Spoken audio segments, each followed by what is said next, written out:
విశాఖలోని cinema black టికెట్లు అమ్ముకునే వ్యక్తి ఏ విధంగా స్వామీజీగా మారారంటూ జనసేన కార్పొరేటర్ పీతల మూర్తి యాదవ్ అన్నారు. గురువారం విశాఖ పౌర గ్రంథాలయంలో ఏర్పాటు చేసిన మీడియా సమావేశంలో ఆయన మాట్లాడుతూ స్వామీజీ శారదాపీఠం పేరిట వైసీపీ ప్రభుత్వం హయాంలో చాలా అక్రమాలకు పాల్పడ్డారని, రెవెన్యూ స్థలాన్ని సైతం కబ్జా చేసి ఈ పీఠాన్ని నిర్మించారన్నారు. ఈ పీఠం వేదికగా గత 5 ఏళ్ల పాటు సాగినటువంటి వ్యవహారాలపై కూటమి ప్రభుత్వం ప్రత్యేక దృష్టి సారించాలని, అవినీతి వెలికి తీయాలని డిమాండ్ చేశారు. దేశంలో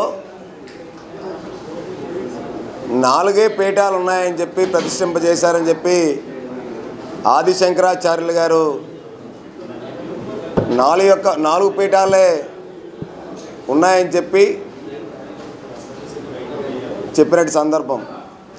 అటువంటిది విశాఖలో ఒక బోగస్ ఆధ్యాత్మిక సంస్థ శారదాపీఠం పేరుతో స్వరూపానంద సరస్వతి ఇక్కడ ఒక నకిలీ స్వామి అవతారం ఎత్తి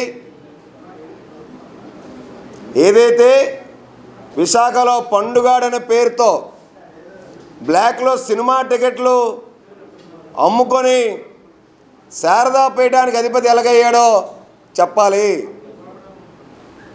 అసలు ఈ పీఠానికి ధర్మాధికారి ఎవరు?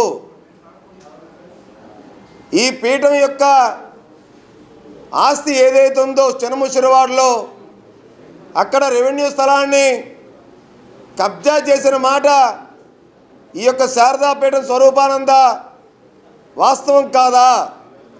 రెవెన్యూ అధికారులు నోటీసులు ఇచ్చి మమ అని చెప్పి అనిపించేసి ఎందుకు కబ్జాలు తొలగించకుండా వెనక్కి వెళ్ళిపోయారు? ఏదైతే